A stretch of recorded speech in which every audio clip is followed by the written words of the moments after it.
আসসালামু আলাইকুম। আজকে আমি আপনাদেরকে সুজি দিয়ে খুব মজার একটি পিঠার রেসিপি তৈরি করে দেখাবো। আর এটা হচ্ছে সুজির রসবড়ি পিঠা। আশা করছি আজকের এই রেসিপিটি আপনাদের ভালো লাগবে। ভালো লাগলে অবশ্যই লাইক, কমেন্ট, শেয়ার এবং সাবস্ক্রাইব করে বেল বাটনে ক্লিক করে রাখবেন, যাতে করে এরকম সহজ আর মজার রেসিপি আপনারা সবার আগে পেয়ে যান। তাহলে চলেন রেসিপিটি দেখে নিই। আমি চুলায় একটা প্যান বসিয়ে দিয়েছি আর এখানে দিয়ে দিচ্ছি 2 টেবিল চামচ চিনি। ক্যারামেল তৈরি করে নেব। তো চিনিটা গলে গেছে আর চিনির কালারও চেঞ্জ হয়ে গেছে। আর এই যে ক্যারামেল তৈরি হয়ে গেছে। এবার এখানে আমি দিয়ে দিচ্ছি 1/2 লিটার দুধ। এই পর্যায়ে ক্যারামেলটা দানা বেঁধে যাবে, কিন্তু আস্তে আস্তে একটু পরে এটা গলতে শুরু করবে। আর এই যে গলে গেছে। তো এবার এখানে আমি দিয়ে দিচ্ছি 1/4 কাপ গুঁড়ো দুধ। গুঁড়ো দুধটা দিলে খুব বেশিক্ষণ এই দুধটা জাল করতে হবে না, এজন্য। তবে আপনারা যদি চান তাহলে 1/2 লিটারের বেশি দুধ নিয়ে দুধটা জাল দিয়ে ঘন করে নিতে পারেন। আর এই তো দেখেন দুধটা তৈরি হয়ে গেছে। এবার আমি চুলাটা বন্ধ করে দিয়েছি। এবার আমি প্যানে নিয়ে নিচ্ছি 1 চা চামচ ঘি আর এখানে দিচ্ছি 1/2 কাপ সুজি। সুজিটা হালকা ভেজে নেব। লো আঁচে ভেজে নিতে হবে, যাতে সুজিটা পুড়ে না যায়। তো ভালো করে ভেজে নিয়েছি। এবার এখানে অল্প অল্প দুধ দিয়ে আমি একটা ডো তৈরি করে নিচ্ছি। আর এখানে আমি 1 কাপ দুধ নিয়েছি। আর এখন এখানে দিয়ে দিচ্ছি 1 টেবিল চামচ চিনি।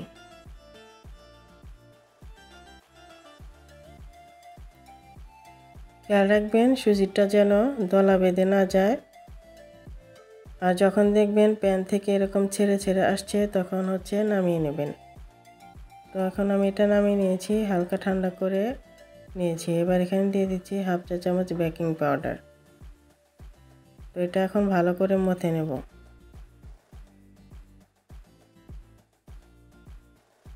একটু সময় নিয়ে ভালো করে মথে নেবেন। এই তো আমি ভালো করে মথে নিয়েছি। এবার আমার পছন্দ অনুযায়ী আমি রসবড়ি পিঠাগুলো বানিয়ে নেব। আপনারা আপনাদের যেরকম সাইজ পছন্দ ওই রকম অনুযায়ী বানিয়ে নেবেন। আমি ছোট ছোট করে বানিয়ে নিচ্ছি।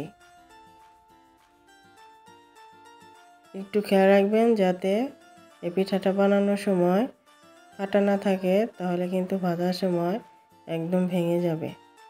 তো সবগুলো আমি বানিয়ে নিয়েছি। এবার এটা ভাজবো, এই জন্য চুলায় একটা প্যানে বেশ খানিকটা তেল গরম করে নিয়েছি। আর তেলটা হালকা গরম হয়ে গেলে এখানে পিঠাগুলো দিয়ে দিতে হবে। খুব বেশি গরম করে পিঠাগুলো দেওয়া যাবে না, তাহলে আগে থেকেই উপরে লালচে কালার চলে আসবে, ভিতর থেকে সিদ্ধ হবে না। তো এক পাশ হয়ে গেছে, আমি উল্টিয়ে দিচ্ছি। আর এই তো ভাজা হয়ে গেছে। এখন আমি এগুলো উঠিয়ে সরাসরি দুধের শিরায় দিয়ে দিব। আর অবশ্যই গরম দুধের মধ্যে দিতে হবে। দুধটা যদি ঠান্ডা হয়ে যেয়ে থাকে তাহলে একটু গরম করে নেবেন। তো আমি এখানে পিঠাগুলো দিয়ে দিয়েছি। আর এটা 6 থেকে 7 ঘন্টা ভিজিয়ে রাখলে খেতে বেশি ভালো লাগে। আর 6-7 ঘন্টা এই দুধের মধ্যে ভিজে থাকলে পিঠাগুলো দুধটা টেনে নেয়, তখন খেতে ভালো লাগে। তো আমার হাতে অত বেশি সময় ছিল না, এই জন্য আমি আপনাদেরকে 2 ঘন্টা পর এটা দেখাচ্ছি। এই দেখেন 2 ঘন্টার মধ্যে কিন্তু অনেকটা দুধ টেনে গেছে। তো এই পিঠাটা খেতে কিন্তু খুবই মজা। বাচ্চাদেরকে বানিয়ে দিতে পারেন, নিজেরাও খেতে পারেন। তো আজকের ভিডিও পর্যন্তই। ভালো থাকবেন সবাই। আল্লাহ হাফেজ।